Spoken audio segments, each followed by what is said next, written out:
Alhamdulillahirabbil alamin. Nika kok cara wong pidato ngaturake alamat nakso. Yo Pak. Karo kembangan susah gawe ngaki kapor marketing desa Kemi sedaya nganggo mugi putra putranipun sedados ingkang saleh lan salehah.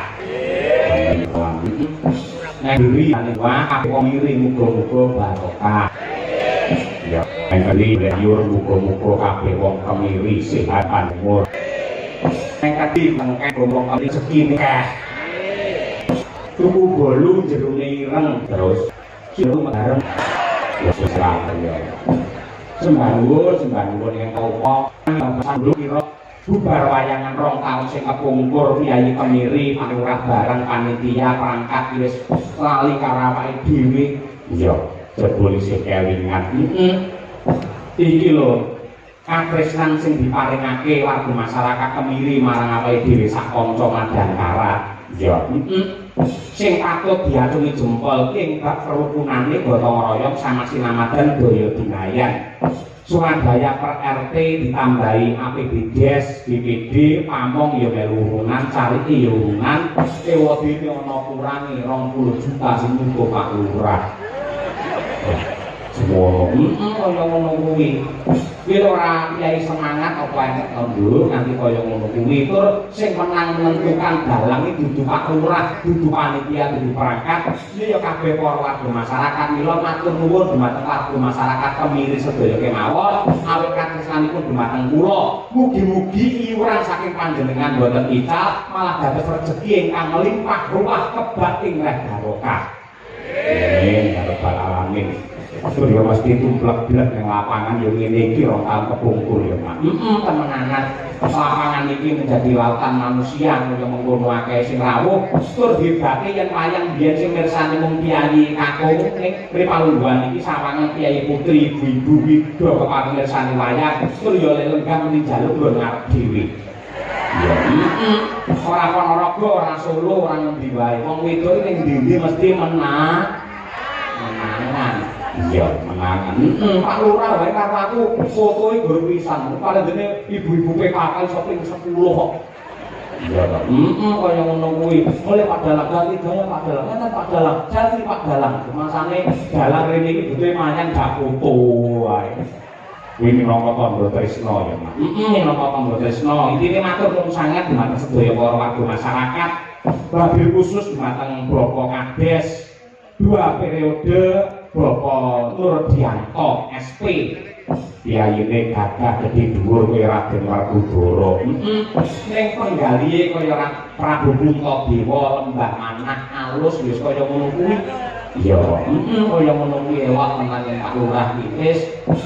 Kaya ngono kuwi anggene karangkani lan tresnani karo para warga masyarakat. Mula saben-saben masyarakat duwe kersa apa wae, duwe kekarepan apa wae, duwe usul apa wae, waton positif mesti diamini karo Pak Lurah. Mula ora nek ramukal 2 periode Pak Lurah Nurdianto ditresnani karo warga masyarakat Kemiri. Tak suwun gandeng dadine becik lan apik, dadine rukun lan tentrem. Aja mung 2 periode, insyaallah mugi Allah ngabulake bisa 3 periode untuk mengayomi warga masyarakat Kemiri yang tercinta ngono. Amin, amin. Kaya ngono kuwi. Ya. Cara Pak Lurah yang mbak guyang-guyung ini janjane tak akeh. Iya. Dalamnya kayak ngarepan sawangan nganti lakon becet. Iya. Mereka di labuh karo desa ya, Pak. Nanti kaya ngono kuwi wis kok ora lokas kaya tebak Pak Lurah. Iya, ngono kuwi. Dasare disengkuyung karo 4 dukuh saka kerajaan dipandhegani karo Pak Priyadi, terus saka Tumpuk Pak Kateni, saka Bandil Pak Pujiono, saka Plosorjo Pak Sunardianto. Ya, ketua panitia ya kuwi Bapak Sumanto, Pak Sarik, ketua BPD ya kuwi Pak Andi Prasetyo, bendaharane lha iki Pak Sumanto karo Pak Suhar. Ya, kaya ngono kuwi. Ya, tur kegiatan digelar ramu wayang kok kaya sing dingendikake dening Pak Lurah lan ketua panitia sore mau, ana muslimatan, ana simaan Al-Qur'an, istighosah, ziarah ana ing leluhur Mbah Morosari, Mbah Sodrono karo Eyang Sunan Bathara Katong. Wah iya ngono kuwi. Sing nyatani selestari nganti tekan Pripalungguhan iki. Iya Pak, iya. Kaya ngono. Lalu dimatur nuwun karo Bu Lurah, lan ugi para-para ingkang sampun masak wonten dalemipun Pak Lurah kaya rong taun kepungkur ngerti lan muta dalang sinden sak yagane iki senengane sate gule. Iya to. Satene iki ya empuk, bumbune ya maknyus tenan, dialah dudu ya panas. Iya, kota-kota pengrawit walah temenanan kuwi sono bintik. Iya. Imbah-ibu sinden ya ibu, kocako bareng dalange wong kari diduh kok lho. Dadi apa irus tak ubunge seser ren apa-apane iki. Ayo ning penting Pak ya wis malah ngono kuwi malah tondo tresno. Kowe iki awakmu yen lemu aja kakean kolesterol. Ora kok meneng jero malah dicawisi karo panitia luar biasa sembah nuwun. Iya. Kela menangan. Muga-muga karukunan rasa manunggal, rasa persatuan dan kesatuan guyub rukun gotong royong iki tetap lestari oleh desa Kemiri nganti kapan wae ora ono sing jigal-jigalan, ora ono sing sikut-sikutan, anane mung tentrem lan rahayu. Mergo mirsani wayang insyaallah atine dadi seneng, atine dadi marem, luwih nyambut gawe saya mempeng, pikirane dadi padang, sing akhire sandang pangane melimpah ruah untuk warga masyarakat Kemiri sedaya kemawon. Iya, ngono kuwi. Kaya ngono kuwi. Sembah nuwun uga digelar reog Singa Budaya Keken saka Kemiri dhewe. ana meneh karawitan kakung putri PKK saka Kemiri oke iki desa yang berbudaya pancen bener kula ripalungguhan iki minangka salam kambuka gandeng kene iki kampung seni sadurunge ngaturake sing gradakan ngaturake sing klasik luwih dhisik no upamane Sinom Parijata kunjuk dumateng para sepuh adi sepuh lan para pini sepuh ngono sing keparang nyebawa utawa nyinden nyuwun pambyantu karo Ibu Sukesi Rahayu. Oh, Sukesi. Men ngaturake nggih tangga saya dumateng para panitia sedaya. Iya, ngono wae khusus dumateng Pak Lurah. Kaya ngono kuwi Ibu Lurah lan sedaya kemawon. Monggo Bu Sukesi Rahayu.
Matur sembah nuwun.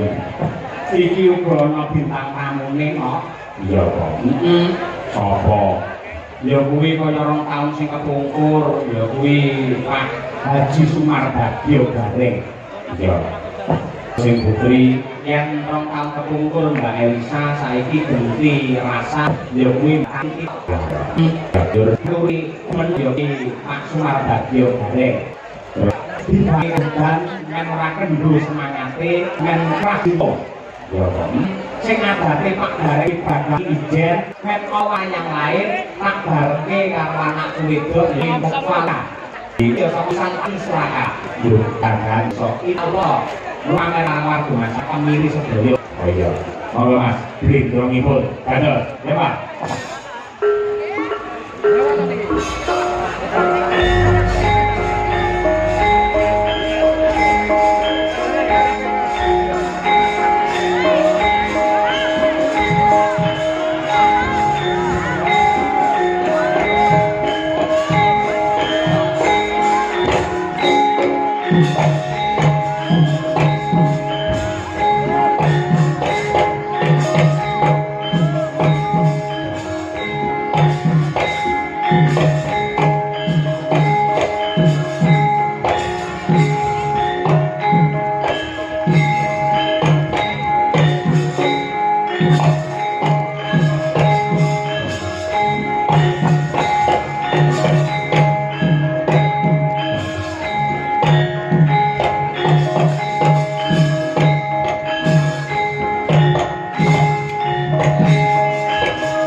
Dereng, ampun dipaido. udan niku saking banyu niku penguripan. Muga-muga niki dipun ijabahi dening Gusti dados penguripan kang sae kangge warga masyarakat pemiri sedaya. Nggih Mas Garek. Niki sik. Kita jenenge ketok tak munggase. Nggih. Nah, itu nggih. Cepat. Ketok. Nyuwun pangapunten. Saderengipun alhamdulillah puji syukur saged sowan mriki malih Mas. Nggih. Wong ternyatane nipun wong sarang kaping kalih nggih. Kaping kalih menika sawan niki. Kaping kalih nek kula nyimutaken Pak Kades. Napa? Pak Kades niki lak nembe ping kalih hitungan Jawa kudu dimuk ping 3 Pak. Lah telu iki napa genep malah ganjil to niku? Lho nek wong Jawa ku hitungane ganep ping 3. Nggih. Ora ana ganep ning hitungane ganep ping 3. Bener. Saya Pak Lurah Panurdianto menika sampun 2 periode insyaallah. Insyaallah panjenenganipun menika badhe pikantuk amanah malih untuk 3 periode ngayomi warga masyarakat pemiri mriki sedaya. Lah menawi panjenenganipun Pak Nur menika dados kepala desa lan masyarakatipun tetep guyub-guyub boten namung ping 3 ning marambah KPKP kanggenipun muri-muri lan murid-murid budaya wayang. Niki jenenge kotoran boten Bobo dan Kala Semarang iki. Nggih. Niki masyarakat sing rawuh boten mung penduduk karo masyarakat ning desa kemari iki Pemiri. apa? Pemiri iki penduduk ini asli desane Pemiri. Kemari. Masalah setan taman iki. Iki tadi lainnya kecamatan Buburan tadi. Kecamatannya Buburan. Kecamatan Jenangan. Jenang karo bubur padha wae. Iki luar biasa sing mirsani. Nggih. Ora beda taun sing kepungkur taun kepungkur. Leres. Wah iki nanti merali yang tahu iki Bali rene. Wong dite wis entek aku mantu. Iya. Masa mantu entek kudune bathi nek mantu kuwi. Awarte matakno gawe tes suwijo mantu undangan. Wong mantu kok proyek. Mantu iki malah itu ibadah. Iki kake anak. Ora beda kaya Pak Kades iki ibadah hidupe. Leres. Nah biayanya kurang ditutup oleh beliau. Nggih. Bapak Nurdianto ini jadi betul sesuai karo asmane. Kok iso? Nur itu memberi cahaya. Biar itu kepada. Bener. Tapi noto, jadi beliau menjadi Kades ini noto memberi kepadangan cahaya di Pemiri. Pak Nurdianto. Nurdianto. Nggih. Desane Kemiri, apakah makna dari Kemiri? KEMIRI. Kaki kabupaten melu Ponorogo. Leres. Nggih. Wadine kadese Pak Nurdianto asmane. Betul. Masyarakate hidup rukun. Iki isih nglestarekake budaya bersih desa rasulan apitan lan liyane. Rame kahanane begiki mergo bulan wayang kulit dalane Cahyo Kutadi. Terakhir Iki bengi ana garene sing saka Semarang. Wah. Yen mesa katut jenengan kuwi. Katut iki kudu digaris bawahi kanggo Semarang, Mas. Merkane. Mergo saiki gareng ning di kabupaten kota wis akeh. Oh iya. Ya ora apa-apa wong jenenge ngedul rezeki. Leres. Kaya Pak Kades niki lak ibarate ngedul rezeki secara tidak langsung. Nggih, terus dono rasa, dono diah. Ora lokak bakal saya kebak Mas Gareng. Partai pidanane Pak Kades iki orang yang sudah siap menjadi Kades. Buktinya apa siap menjadi Kades? Sesuai dengan jabatan beliau Kades. Kades itu orangnya harus memenuhi syarat 5 huruf ini. KADES. Karakternya harus baik. karakter ki sifatnya kudu becik. Kuncine itu ya. Nah, akalnya harus pintar. D. Dedikasinya harus tinggi terhadap yang dipimpin. E. Ekonominya harus mapan. Terakhir S. Spiritualnya harus tebal. Wah, ini artinya kader. Ki Pak Nurdianto kuwi. Ini memang tak lem nih tenan Pak Nurdianto begini tak lem. Sebabnya apa Pak Dilem? Kodok kowe disuguhi gede karo sate. Enak tak? Ku gerak ke samlo wis pas ya maksa tak buntel Mas. Mulai. Mulai kok yang suguhan Ponorogo Semarang ki adol teko Semarang dadi apa buline? loh. Sing negake sing ngubuhi disuguhi ra dipangan ki gelo kiyaine. Tetep tak buntel tak gowo mulai. Kang omah Tak dol. sampeyan iki dadak kondang laris kok atur bule lho. Sik apa wong dodolan iku kudu wong sing ora duwe. Wong sing duwe yo entuk dodolan. Ini yo ora patut diparingi saka panitia kemiring untuk tekan omah didol. Kowe karo karo gede kok.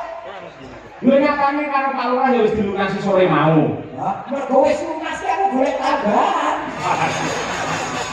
Malah Ora tenan aku tenan matur nuwun tenan timbali rene nek wis ombokanen Mas. nggih, nek ora mandek teko semene lho Mas Bareng. Babe Desane lak kemiri wis kok terjemahke kok jabarke. Kecamatane Jenangan. Apakah kepanjangan dari Jenangan?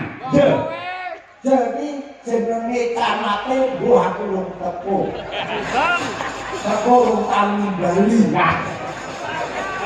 Nah, Namun demikian tetep panjenengane yo ora ruh iki. Nganti ora nimbali tak enteni. Bagian kok nyincim ora. Ora iki mosok lu kadhe wis nganggep kok camate nganggap enak yo isih. Kose ta? Kades bersih desa iki mergo disekunjung karo warga. Lah Pak Camat dadi kepalane kecamatan apa nek kok bersih camat ora eneng. Yo dianake. Ya nek Bersih kecamatan dianake. anggarane. Kok kades? Kades piye? Kok sepuluhan kades-kades? Kemiri urunan saka warga akhirnya ditutup karo Pak Kades. Kuwi urunan kades-kades sak desa, sak kecamatan Kemiri, sak kecamatan Jenangan. Sing nutup kok sapa terusan? Lho sing matur warga lho Pak, sanes lho Pak. Pokoke sebab iki camate kudu ngandhap lho. Kowe iki tak promosike kok. Kowe Pak Camat ngandhap tenan kowe melu ora? Yo melu kok yo rombongan kok yo. Kowe dene yo butuh, kere kok sombong. Iki ora jagoan karo Pak Camat to. Burung. Aku mau jagungan sore mau nalika panjenengan sambutan. Nggih. Panjenengan Pak Dalan sak kula mangke Joko mantu napa syukuran kula badhe wayangan nimbali kicah ya pun tadi komplit klasik tanpa bagian. Pak Camat nih. Camat dimarahi iki to. Pak, pitados boten pitados, wayangan tanpa bareng udan wis. Iki mergo enten kula udane mandeg. Ini mau karo Pak Camat ditambahi ya. Kula usulke engko mawi dagelan bareng-bareng. Oh nggih, siap mawi bareng pacitan. Pak Camat yo ora seneng sing kanthi. Senenge sing original ya Pak Camat. Gareng yo original. Oh, Tandane gareng original ki apa? yo biarkan penonton yang menilai. Jangan saya yang menilai itu tidak jiwa aku. Aslinya bener ditunggu, ya tinggal denger Yo, apapun saya Kayak angel mlebune. 10 hati. ora iso ngomong lho atemu iki. Amane bapak kula Mbah Sutron Sondo ya. Panjenengane pun sampun senior. Ketika ada generasi kaya anak-anake kados kula lan generasi muda, pasti akan didukung, disuruh supaya lebih eksis. Padha kali jenengan jenengan pun dadi gareng sukses sing original, kudune yang muncul gareng liya-liyane, sing liyane ditawakake yen iso laris. Iya, itu benar. Dan saya sudah nilai ta'ala turun ke ilmu maupun tidur. Ini ngerti, ini cerita sesungguhnya terjadi pada diri saya dan orang-orang itu terjadi di tanah suci, Mas. Iya, tadi kan Ini mau saya kok ceritain ya. Iya. Ini kalau ten Masjidil Haram, ten masjid Masjidil Haram, kalau sholat ten jowo masjid, niki sak berat, niki buatan enten sing nganggo sajadah, siji-siji buatan enten sing sajadah. Delalah enten wong monco, kula buatan niki wong tinggi. Gowo sajadah digelar ten ngarep kula. Dheweke trimo salat ora nganggo sajadah. Niki sing dadi kula terus nurunke ilmu gareng teng wong liya niki. Mergone napa kula terjemahke, Mas? Sakola kae wong sing disini sajadah kulaku dheweke dhewe ora nganggo sajadah. Berarti saya harus memberi tempat pada orang lain untuk beribadah miturut kagungane kok kebisanane dewi-dewi. Oh, ngono. Nek aku malah tuh tondo pitakon, penuh dengan pertanyaan. Pertanyaanmu banyak jamaah di situ kenapa yang diberi sajadah kok panjenengan? Apa biyen mun sewu jelusu lho. Sampeyan ketika haji ngangge baju ihram ngene jenengan nggih raine putih ngoten niku. Yen raine ora putih. Terus ning ragate rono nganggo rai putih. Oh iya. Berawal dari rai putih akhirnya memutihkan hal ke tanah suci. Jangan ini ya Mas. Jangan melihat pekerjaan orang atau jangan merasa berkecil hati dengan pekerjaan kita. Tekunilah telaten ngomong pekerjaan kita walaupun orang lain menganggap hina atau menganggap kecil, tapi kita serius dalam menangani pekerjaan itu. Paling tidak kita diberi pelajaran arti hidup. Ya, nggih, leres menika. Oh, nih tak rewani kok ngene iki. Go makane anak bojo, Mas. Jadi jenengan cekane sampun haji gitu. Nggih. Benten kalian rumiyin, gandeng sampun haji, menawi rumiyin menika anggere jumeneng kali bintang tamu kalian sinden-sinden menika makmet gandeng sampun haji tur mriki Ponorogo banyak pondok, kudune ora iso kangge cara kaya mbiyen. Demek sinden iki hobi. Kok iso hobi? Tegese hobi iki demek sinden ya terbatas pada dunia tontonan ora tekan batine. Ah iya. Aku ora duwe perasaan kepikiran sing negatif. Tenan. Lho, nyawang Mbak Katin sing genu kaya ngono kuwi blas ora ana ketertarikan. Ya ngelek itu. Aku iki nek ngomong resik, kok yang terjadi hal yang negatif kok ndak diolehke wong. Lumaku lumrahe menungso. Ning paling tidak setelah haji orang kita ngomong 5%, 10% ada perubahan positif terhadap diri saya. Amin ya rabbal alamin. Ya rasa takon aku dagelan nang gaji kowe terus jalan kapan gaji? Ayo tak balik ke saiki. Ayo. Loh, ya soalnya dengan sepon jenengan pamane dhisik jenengan nempel. Aku munggah ngaji ora tak omong-omone kaya jenengan. Oh sik kok. Munggah ngaji kok pathokane umur iki. Loh, otomatis kan ya sing dapat itu otomatis kok kaya mobil otomatis. Gaji itu ora terbatas umur nomo lho itu. Oh, ngono. Tapi yang ora. Iya. Wis daftar. Daftar iki kabeh wong daftar, nyelengi ora. Iku bukan sih tinggal duwe ya. Ini biar bisa. Ora, kabeh iki rezeki Mas. Jadi wong iso rono iki kerezekan salah satu unsurnya. Nggih, leres. Nah, gandeng enten Mbak Katin men saya regeng men saya gayeng gitu. Nggih. Terus ya diteni karo kiai kene aku ngumpul. Ora sindel liya-liyane iki trincing-trincing ngono iki pamane ditresnani karo masyarakat lak nempel. Lho kiai ini koyo dream ngono. Jangan melihat bodi. Lah terus lihatlah di balik bodi itu ada kelebihan apa? Oh, mana? Iya. Apa kelebihannya? Kalau kelebihan kalau orang lo gaji, abu kamu akan. Ada di timur-timur nih. Wah, ayo teko monggo. Mbak Titi jumeneng yo. Kene mos.